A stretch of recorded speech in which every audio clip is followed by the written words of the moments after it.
El proyecto Vento es un diálogo específico con la colección de marinas y de materiales de navegación que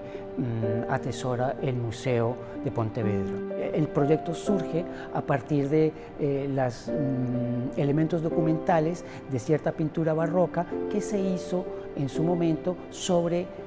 antiguas velas de barco o material que era para hacer velas de barco. Decidí convidar a un artista como Alberto Baralla a participar neste ciclo porque pensando na súa trayectoria internacional e pola súa forma de traballar,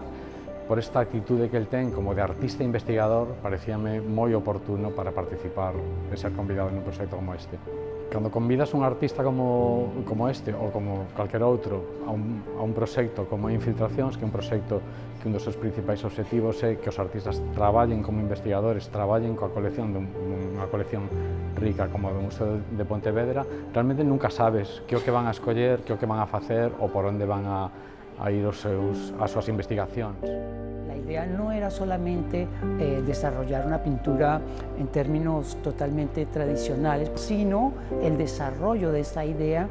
en un trayecto. Era algo que relataba con algunos amigos que cuando veía yo un barco navegando en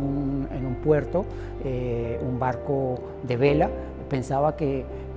por qué todavía no las han pintado esos linos, ¿no? Esos lienzos, ¿no? ¿Por qué todavía no los han pintado? Son os grandes retos deste proxecto de Infiltracións levado a cabo desde o Museo de Pontevedra é que todas as obras que fan os artistas son obras novas, feitas especialmente para este proxecto, co que é máis difícil saber o que van a facer e despois temos que buscar a forma de como expoñelas e de como se relacionan coas obras do museo e de como se establecen eses diálogos entre estas linguaxes contemporáneas